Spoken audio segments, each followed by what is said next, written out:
How are you? Fine, thank you. Good, good. All right. So Daniel and Allah are here. Hello, Well, teacher. How are you? welcome. Thank you. And Zhao, I'm not sure how to pronounce your name. Me? Yes, sorry. Yeah, is João. But you can Zhou, call me John. Is John John, is John in Portuguese. Portuguese. Okay, wonderful. Okay, John. So John is here. Daniel is here. Hello, Daniel. Hi. And Arthur, welcome. We've met. Hello, Stephanie. Hello, welcome to class. Thank you. And Allah, and we've met as well. So, John, where are you from? I am from Brazil. Brazil. Wonderful. And Daniel, where are you from? I'm from Mexico. Mexico. Welcome. Bienvenidos. Thank you. Good. And Atilio, welcome. Hi, hello. How are you? Fine, thanks. And you? Good. Very And good. where are you calling from? Or where I are you come from? from Italy, Venice. Italy. Wonderful. Yeah. Wonderful. Good. Let's see. Victor in the chat asks, what poets do you know? Quite a few. Why don't I introduce myself and give a little background? Shell, welcome.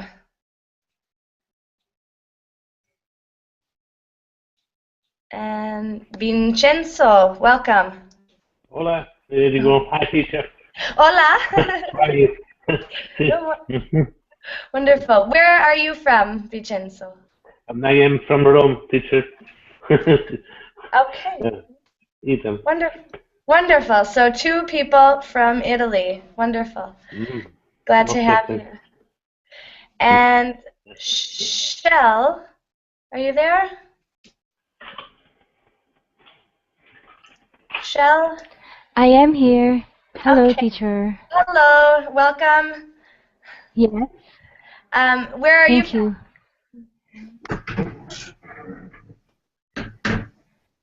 All right. I am from Asia, Philippines. Wonderful. Awesome. And Anatoly is here. Welcome. Hello, thank you. All right. So, looks like we have a full class today, which is wonderful. I will start with just a little background about myself and why I have chosen this topic for this lesson. I have been teaching English for 4 years, and before that I taught English and Spanish as a classroom teacher. I'm now in my 7th year teaching, and I am in the Czech Republic teaching English. So my background is in linguistics and Spanish, and I also minored in creative writing in college. So I've always enjoyed reading and writing, especially creative reading and writing. So I love poetry. And that is why I chose this topic for tonight's class. Poetry is entertaining, and it's also really beneficial for expanding vocabulary and practicing the rhythms of a language, the intonation of a language, and it's great for the mind, I believe. So to answer Victor's question in the chat, he's asked what poets do I know? And Carlos, hello. Quite a few. I've taken like I said, in college, I minored in creative writing. So my major, I had three. My major was linguistics and Spanish and philosophy.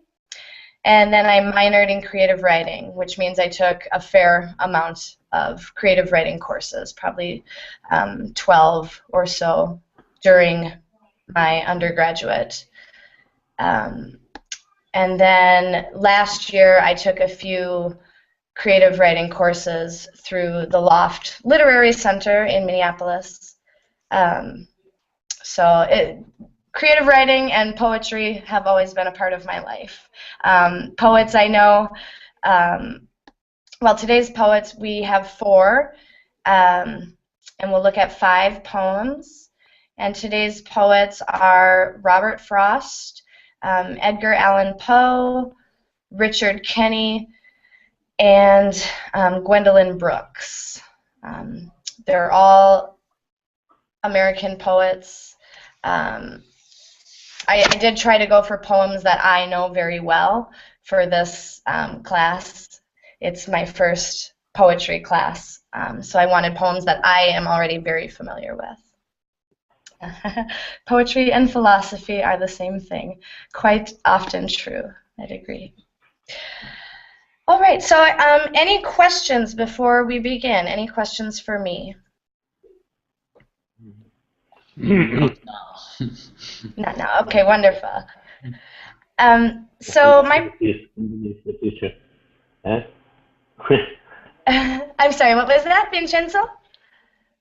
I like this combination of poetry and philosophy at the same time. Yes. Good. Sometimes I'm also interested in philosophy, but right now I am taken by the English language and the Spanish language verbing. So I would like to read more about philosophy, but I'm more interested in languages right now. Oh, at the wonderful. moment. Well, maybe I will try to So design. I like your interest in this field. Wonderful. Yeah.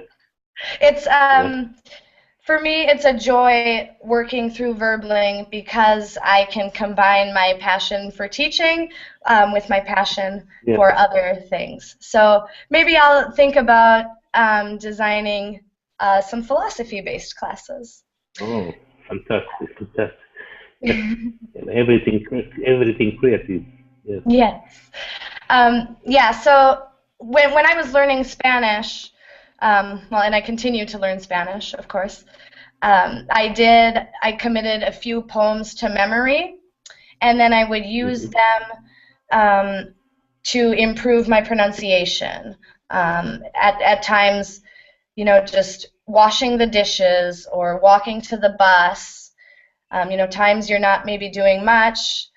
Poetry is a great way to work on pronunciation. So I also chose these poems because they're all rather short, easy to commit to memory, and they all have a rhyme pattern to help remember and to help with pronunciation. So I thought how to approach this would be to take the poems one by one. I will read the poem first, then we will look at the vocabulary. Any vocabulary that is unclear or is new to you, I'll have you tell me what words are new, and I will explain them as best as I can. Then I will read the poem again. We'll talk about its meaning, and after we've read the 5 poems, I would like each of you to choose one poem to read for us a third time. So I am hoping all of you will read one of these poems for us at the end. So with that, let's get into it. We will start with a poem called We Real Cool by Gwendolyn Brooks. Gwendolyn Brooks was an American poet, African American, and she was actually the first Black author to win the Pulitzer Prize. So, with that, let's... What's the Pulitzer Prize about? It's a writing prize. So, it's usually, I don't know tons about the history of it, you often hear about journalists winning it for writing groundbreaking articles, but she won it, I believe, for her poetry. What do you mean groundbreaking articles? Groundbreaking, articles that shed light on something very important. I'm trying to think of another Pulitzer Prize winner, and I can't think of one off the top of my head. I apologize. Okay, no problem. But it's usually it's a piece of writing that helps the world understand something in a new way. So groundbreaking is kind of like new and very impactful, very important. Okay. Where are you from? I am from the United States, from Minnesota. So Minneapolis or another one? Yes, Minneapolis, actually. Okay. Thanks for sharing. Yes, of course. Yeah. So I was born and raised in Minneapolis. I lived there most of my life. I am now in the Czech Republic teaching English. So. All right, let's get started with We Real Cool by Gwendolyn Brooks. I'm going to screen share. This one is very, very short, so I will read it first, and then there is a recording of Gwendolyn Brooks reading it herself. I'll try to play that, and hopefully that will work for the second reading. All right, so here we go. We Real Cool by Gwendolyn Brooks. The Pool Players, 7 at the Golden Shovel.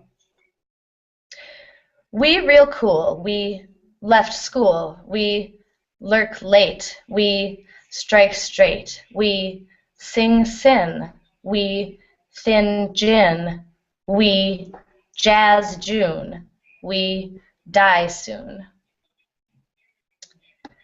All right, so that was the first reading. One good thing about this poem, it has a lot of the short vowels. For example, in sing, sin, it has the short I, also in thin gin.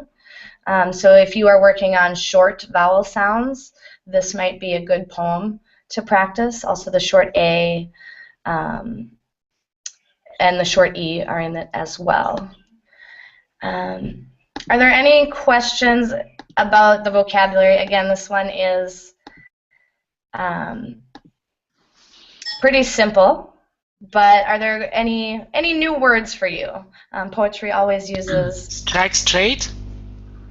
Strike straight, good. So to strike straight, let me zoom in here a little bit as well. Strike straight, strike is like a hit. Mm-hmm. So if you strike straight, you're very good at striking. Wow. Striking what? To hit? Yeah, it could be, she could mean to hit. Because of the subtitle, The Pool Players, I'm guessing it's more like hitting the pool ball. Okay. The billiards ball. Thin gin? Thin gin. So gin is an alcoholic beverage, and to say we thin gin, I'm not exactly sure what it means. If it means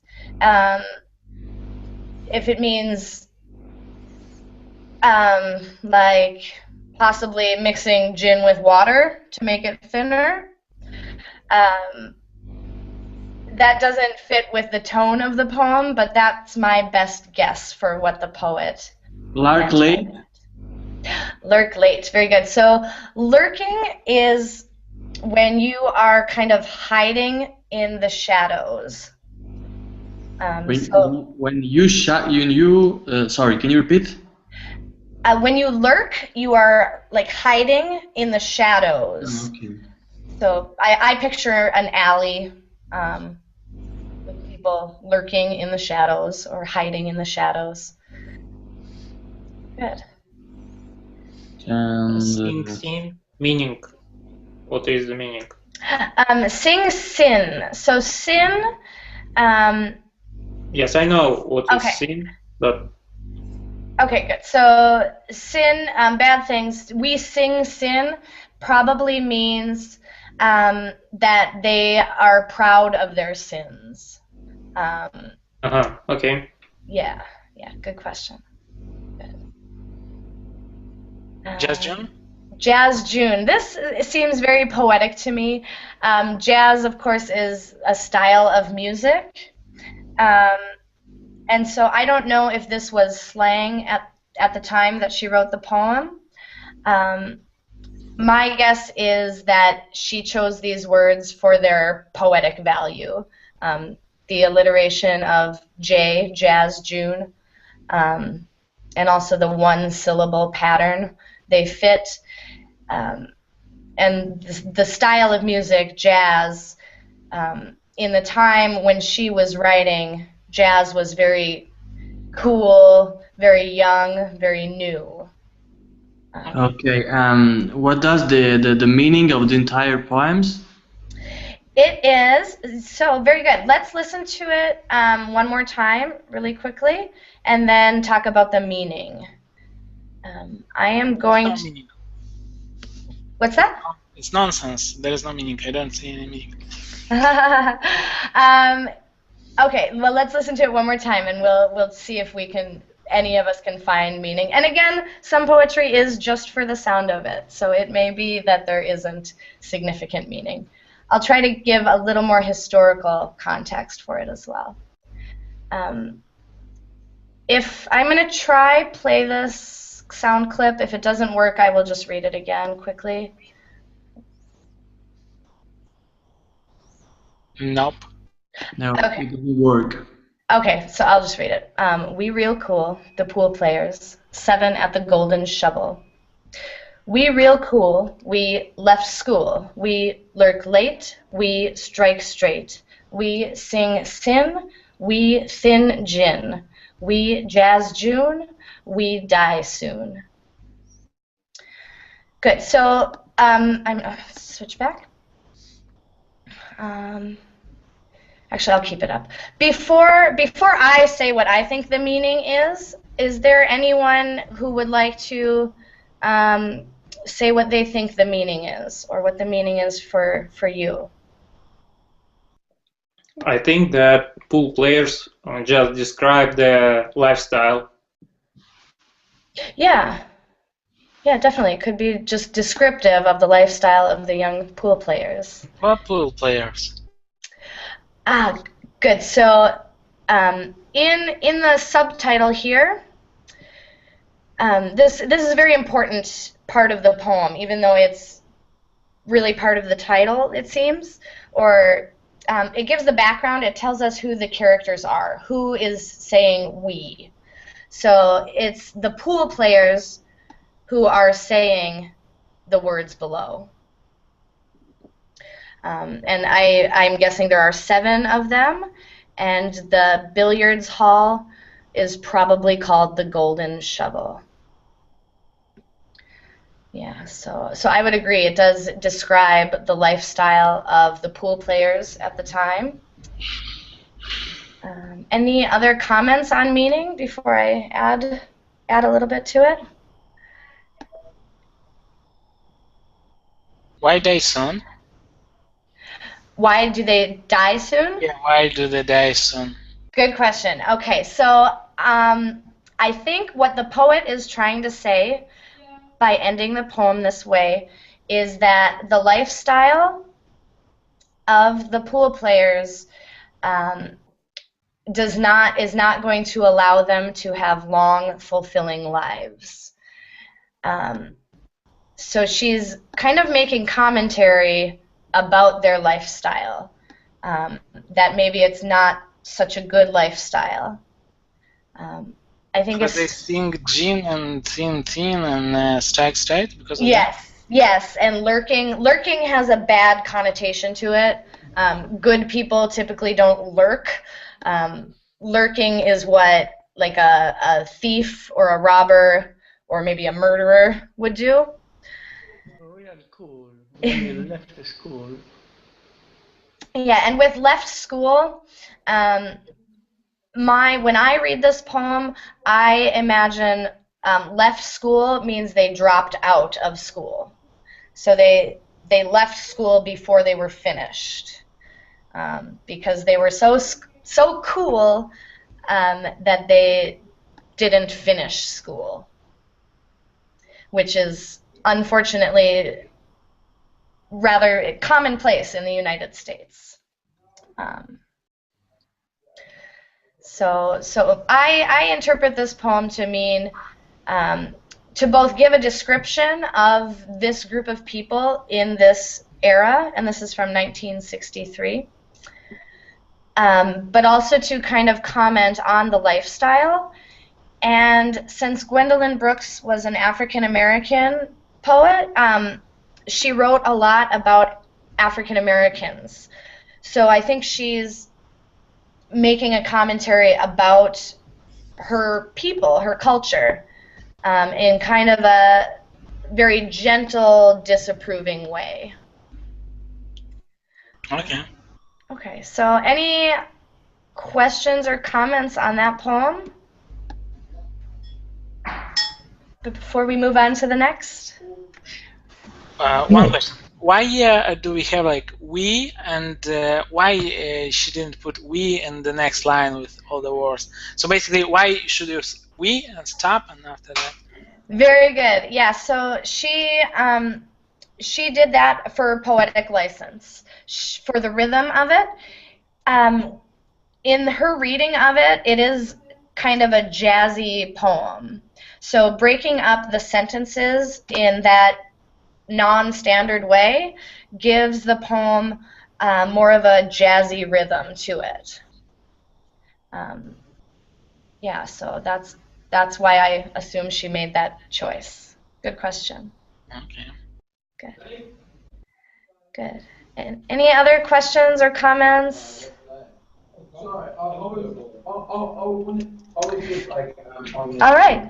So let's move on to the next one. I think we'll do the two Robert Frost poems first, or next.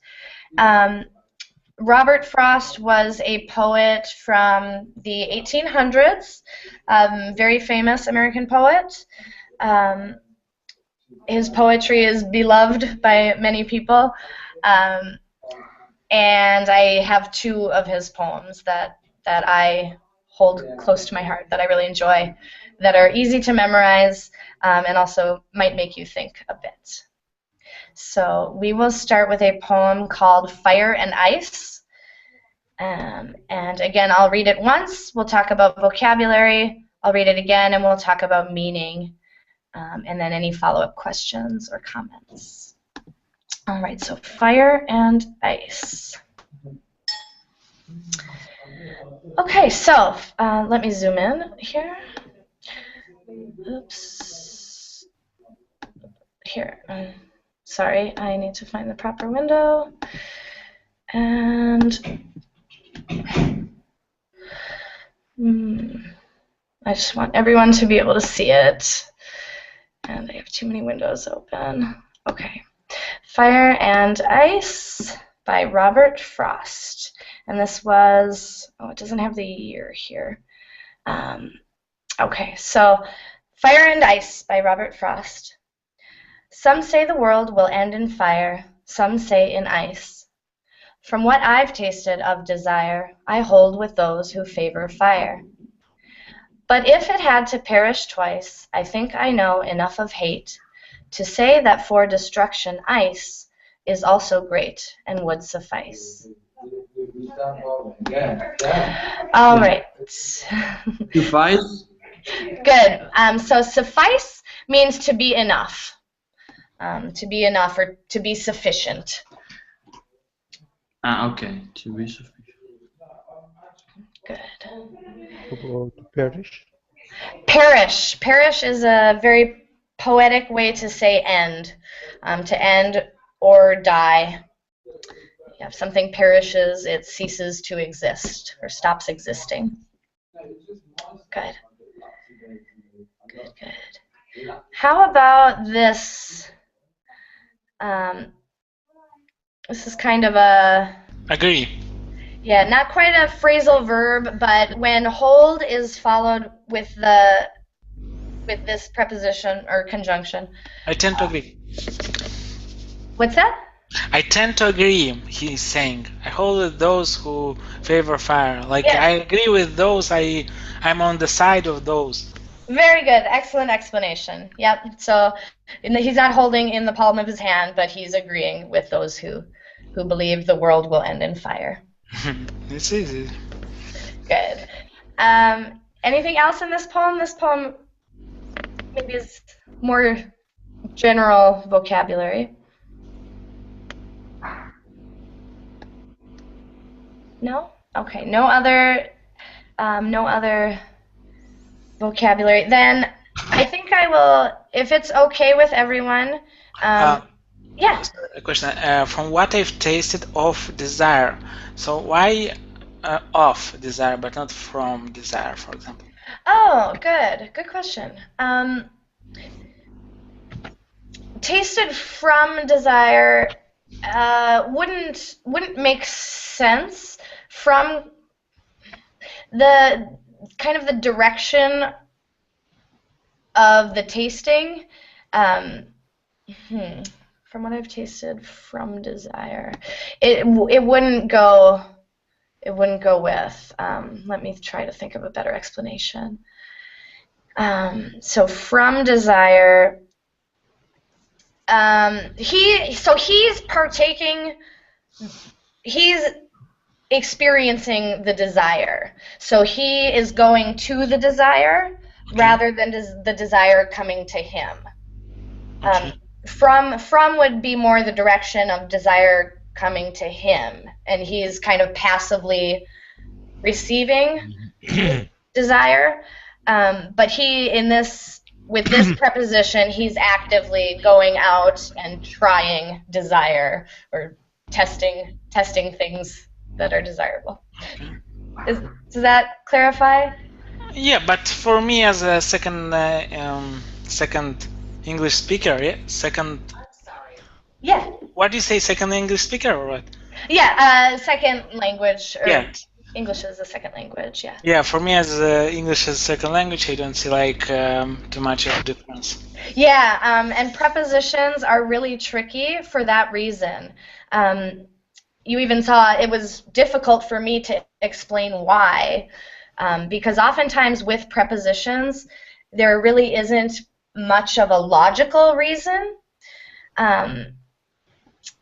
Like there's no rule that says of is this direction and from is that direction. It's more of just a connotation that native speakers would have. So yeah, I can see why they would sound, or the meaning would be almost the same, but from would just sound very, very off. It would be very irregular. Good, excellent. Okay, so meaning. Let's just go right to meaning. We still have a few other poems, so I'm not going to read it again. I think the meaning for me is clear. Would anyone like to summarize the meaning for us?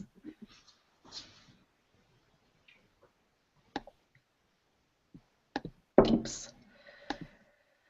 All right, so clearly he's talking about the end of the world and the debate of whether the world will end in fire or whether it will end in ice. And through the course of the poem, he agrees with both sides.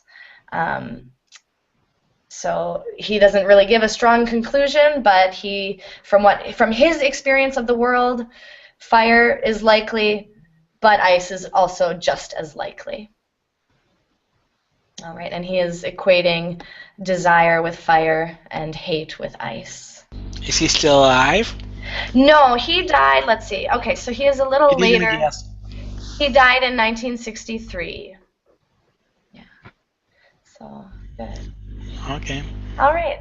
So let's move to the next poem by him, one of my very favorite poems. Okay. And pull it up here.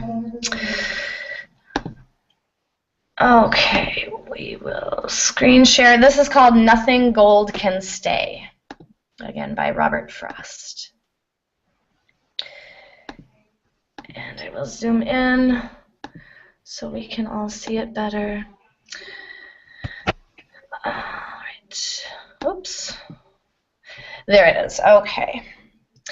Nothing gold can stay. Nature's first green is gold, her hardest hue to hold. Her early leaf's a flower, but only so an hour. Then leaf subsides to leaf, so Eden sank to grief, so dawn goes down to day, nothing gold can stay. All right. So, vocabulary. Any vocabulary? Yeah. Hue. Hue. Excellent. A hue is like a shade of a color. Another word for a color. Shade of color. Yeah. So her hardest color to hold. You could substitute the word color. Okay. And so hidden sank or sink. Sank. Yes. So Eden. Eden is the place in the Bible where Adam and Eve lived. Yep, and sank is the past tense of the verb to sink. And sink is what something heavy or something dense does in water.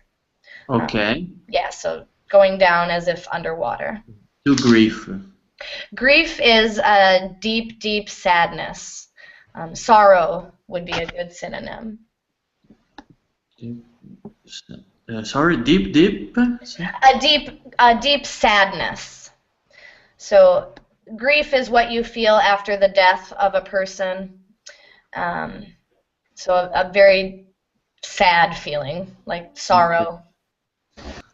And what is subsides?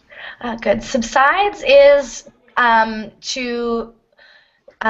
something kind of goes, leaves so that another thing can take its place. Okay. Okay, good. So what is the meaning of then leaf subsides to leaf? Good. So I don't understand this. Good question. Excellent. So leaf subsides to leaf is talking about how in the fall the leaves die and fall from the trees so that new leaves can come in the spring. Okay, yes, I understand. Yeah, great. Good question. Good. So dawn goes down today. Nothing goes down. So then. And about dawn goes down today. So in this line, goes down means becomes. It's a very poetic use of these two words. You would not typically say that in English. You would say becomes. Dawn becomes day. But his choice of these words kind of gives us the sense that dawn didn't have a choice and it kind of like died. This is talking about life, no? Yes, very good. Yes, so my question is, what is his statement with this poem? What is he saying about life? I think he's saying that everything is changing, and nothing remains as bright maybe or as good as it seemed for the first time. Everything is changing. Yeah, excellent. Good. What about the meaning of gold in this poem? Is it referred to gold, like middle, like richness, or only about the color? I think he's using gold metaphorically in both senses. In So both sense. yeah, both that it's valuable and it's also beautiful. So nothing is valuable, but it's going to change. It's nothing. It's Yeah, of no importance. yeah, yeah. So everything that's beautiful and valuable, um, But eventually goes away.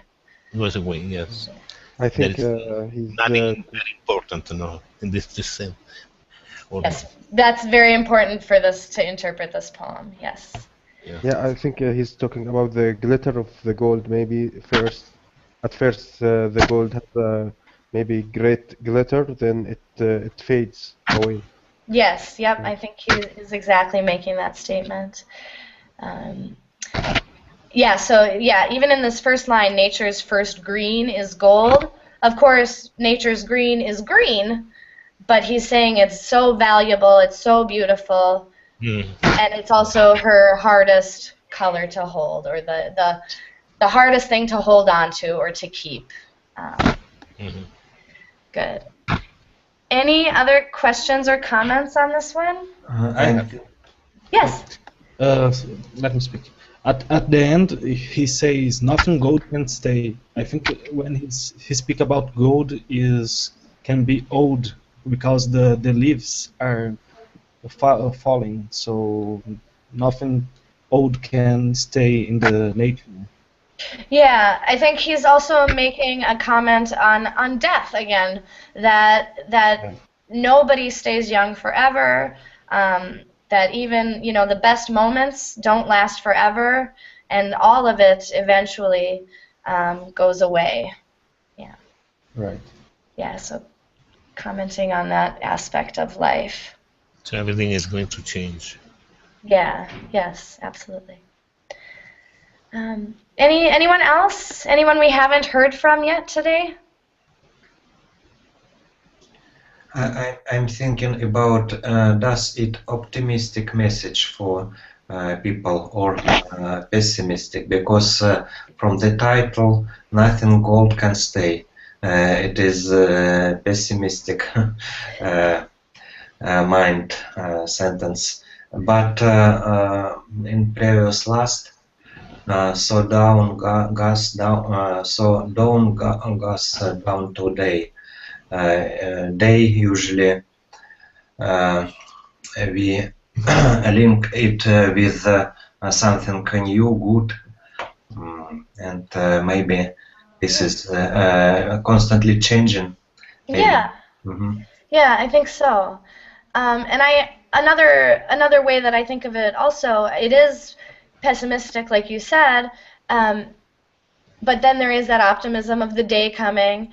And then also, I wonder sometimes if he wrote it just to remind people so that they value the gold while they have it. To remind us not to take it for granted. What we have, the good things that we have in our lives, to appreciate them while they're here, because they will not be here forever. Yeah. Yes, there is also an optimistic message about when he says, well, then leaf subsides to leaf. There is an end to the life, no? Yes, nothing is going to die, but there is a change. There is yes. Yeah, there will be a new leaf coming along. A new leaf, yes, a new life. New life kind. Yeah, excellent, good. All right. So any last comments on this one before we move to a different poet? No, it's okay. All right, okay. So our next poet, let's see. I think we'll do a little bit more lighthearted one next. this is a photograph that I took. I could not find this poem online. It's by a poet named Richard Kenny, and it's called, in fact, I'll write his name in the chat here, Richard Kenny, oops, and it's called Pathetic Fallacy, which is kind of a strange title for this poem, and we'll talk about that. All right, so let me pull this up. You won't see the title. What you'll see is an image of the back of a book. All right. So here it is. It's one of my favorites. I'll try to zoom in too. Okay. Present everyone. Here we go. The rocks look wrinkled and the sea sore, and what do the willows know of war? The king in his orchid curdles noon, till the stars are salt in the western wound. And when the baby cries, the moon leaks milk in the rooster skies, and so, till morn is eve, once more as ever, but make-believe. All right. So I'm going to zoom back out so we can see all of the words. And so again, a very short poem. This one, I think the meaning is much less clear. But first, any vocabulary? Yeah, sore. Sore, so aching, like pain. Pain that you might have after you've worked your muscles. So it's a pain. Yep, yeah, so the sea is sore. The sea is in pain. Okay. Willows? Willows are a type of tree. Let me do a quick Google images. They're a very beautiful tree. And the best way to describe them is to look at them. So let me see if I can quick show you that. Right there. Oops. Okay. And here is an image of a willow. Willow trees. Okay. Yeah, so very beautiful trees. Good imagery there. And I'll go back to the poem. Okay. And then orchid. An orchid, it's a flower. Yep, it's a type of flower. I'm not sure exactly what it looks like. I believe it's purple. No, I understand. Okay. Okay, good. Sorry, I have a lot of vocabulary. No, that's okay. That's why we're here. The cardless. Curdles, good. So curdle is what happens to milk when it starts to go sour. It curdles. It becomes thick and chunky. Yes. Yeah. Okay. Then this person, one should be cried. Roosters. Rooster. Yep. So a rooster is a male chicken who crows at dawn. Good. Okay. Okay. Good. For me, it's okay. Okay. Anyone else? Any other vocabulary? What it means, wrinkled, in the first line. Good. Wrinkled. Wrinkles are what happens to your clothes if you leave your shirt bunched up on the floor. It will get wrinkles, or it will become wrinkled. Or our skin, as we age, gets wrinkles or becomes wrinkled. Or when we stay at shower for a long time. Yeah, your fingers get wrinkled. Fingers. Yeah. Okay. And morn. Morn is eve. Very good. Those are just short for morning and evening.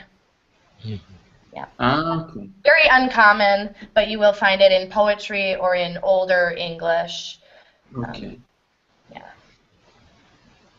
Good. Good. Anything else? Good. How about make-believe? That's a make-believe is kind of a childish way to say pretend. Just clarify that one. Good. So, any guesses as to the meaning of this poem? Let me think. And anyone at all?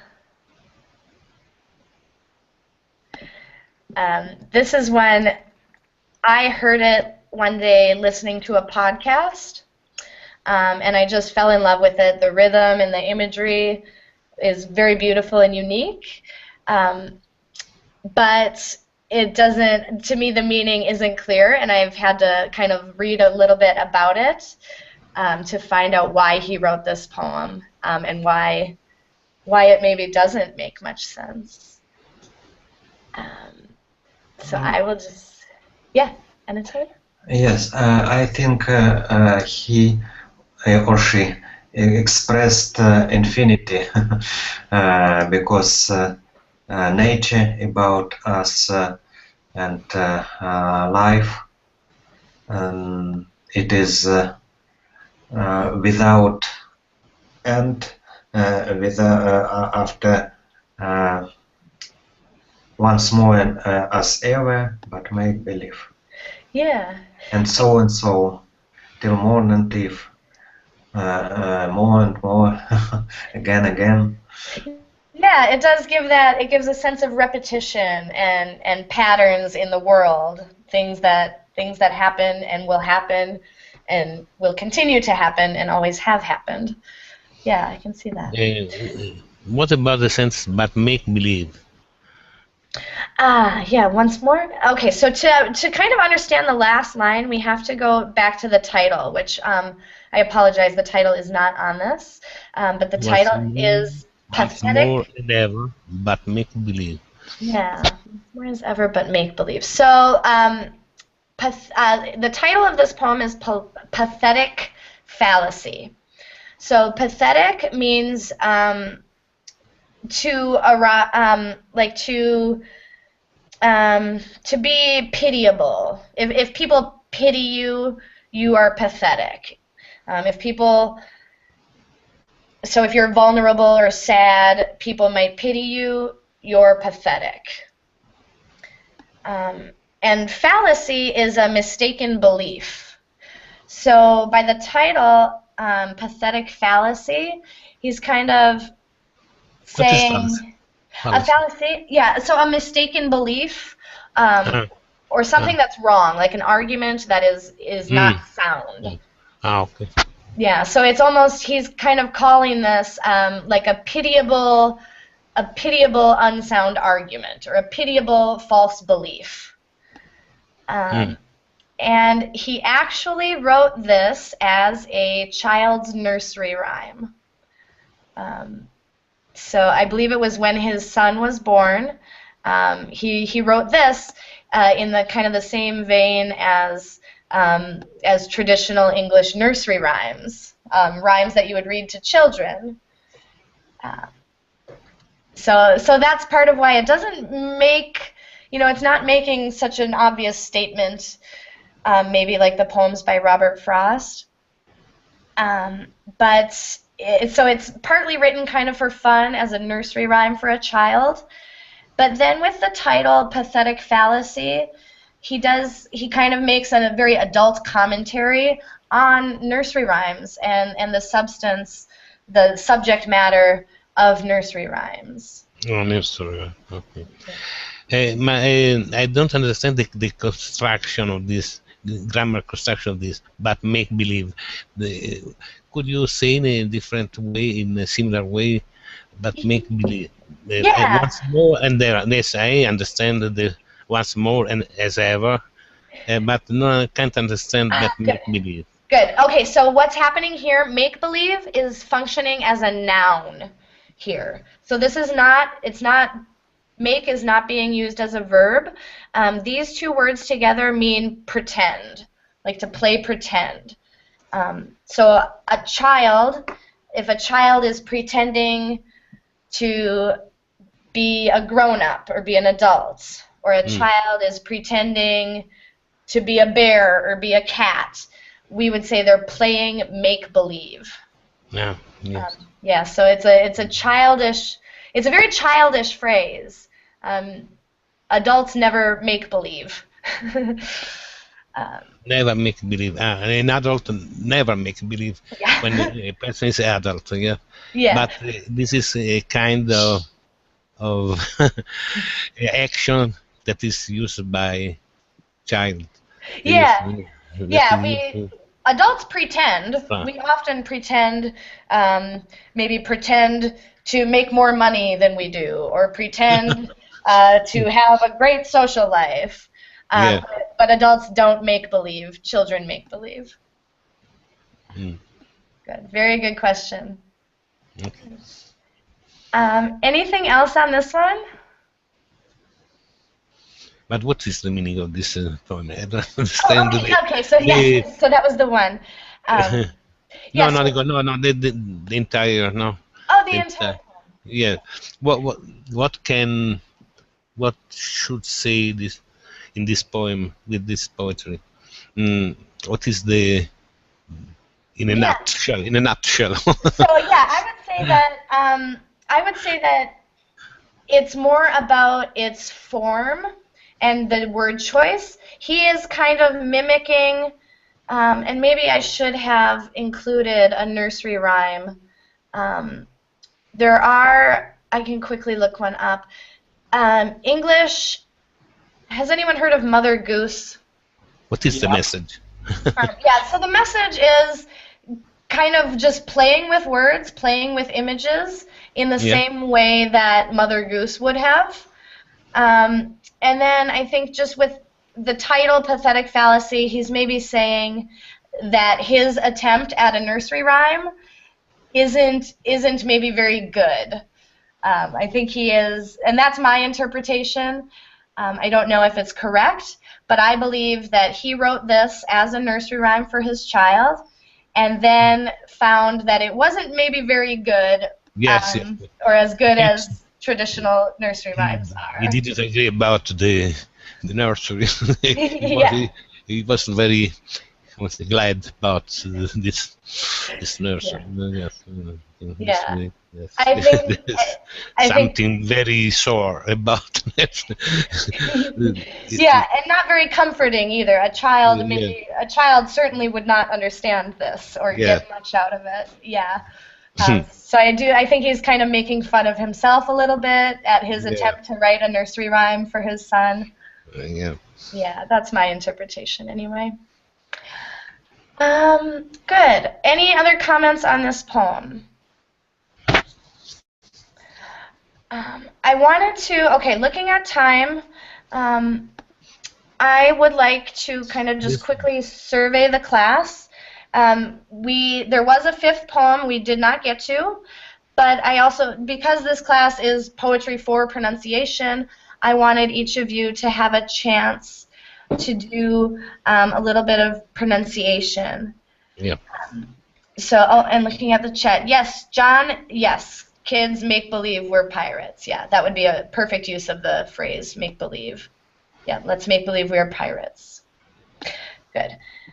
So just quickly, and maybe you can type yes or no in the chat. Do you want to read one of these poems for the class so you can get some pronunciation practice? Sure. Good. Okay. Good. Could be useful, I think. Yes. I could read all five poems. Okay, wonderful. So we have one vote for all 5 poems, and I'm seeing 4 more votes for some pronunciation practice. We are going to do the pronunciation practice, and then I will tell you after.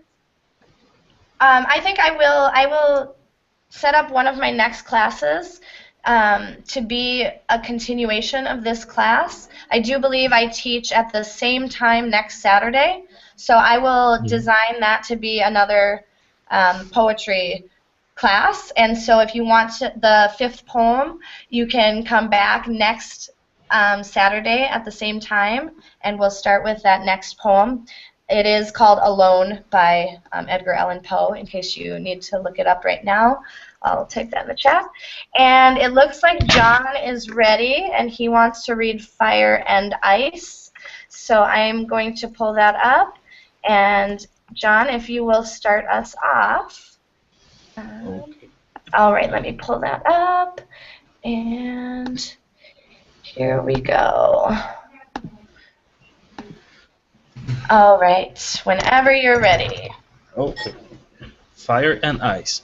Some say the world will end in fire, some say in ice. From what I have tasted of desire, I hold with those who favor fire. But if it had to perish twice, I think I know enough of hate to say that for destruction ice is also great, and would suffice. Suffice, very good. Good, so good rhythm, you really captured the rhythm of it, and the rhyme. So you'll notice that the rhyming pattern, here's A, B, C, B, C, B again. And that may or may not make sense depending how much you know about rhythm. But very nice, good. Anyone else want to read this one? Yes. All I would right. like. Okay, go ahead. Some say the world will end in fire, some say in ice. From what I've tasted of desire, I hold with those who favor fire. But if it had to perish twice, I think I know enough of hate to say that for destruction, ice is also great and would suffice. Very good. Again, very good rhythm, good rhyme. Excellent. Good. Anyone else for this poem? Me, teacher. All right, and who is that? Attilio. Me, teacher. Okay, so two of you. Good, good. So Attilio, why don't you go ahead? And then. Okay. Some say the world will end in fire, some say in ice. From what I tasted of desire, I hold with those who favor fire. But if it had to perish twice, I think I know enough of hate to say that for distraction ice, it's also great and would suffice. Good, good. Again, good rhythm. Excellent. Very good. I don't have much feedback on the pronunciation. You all are sounding very, very good. So, who's next? Me, teacher. Okay. Okay. Go ahead. Okay. Some say the world will end in fire. Some say in ice. From what I've tasted of desire, I hold with those who favor fire. But if it had to perish twice, I think I know enough of hate to say that for distraction ice, I also great and would suffice. Good, good. Is also great and would suffice. Excellent. Again, good pronunciation. Good rhythm. This is a good, quick one to remember and be able to continue practicing as well. Yeah. All right. Anyone else? We have about 1 more minute. Anyone else? Or a different poem? All right. Well, with that, I am going to, I'll tell you another thing. I know I didn't post the links. I saw Anatoly posted one link. Thank you very much for that. I will try to get better at posting the links. But I will go on, after I'm finished with my classes for the night, I will go on my Verbling Facebook page, and I can post the links there, or I will maybe just post the poems themselves and the links where I got them, just in case you want a copy of it. And that's Verbling Teacher Stephanie on Facebook. Very good. Very good. So excellent. Thank you, everyone, and I hope to see you next week. I will keep the same topic. Thank you, teacher. Thank you. See you next time. Bye. See you next time. Bye. Bye. Bye, teacher. Bye. Wonderful.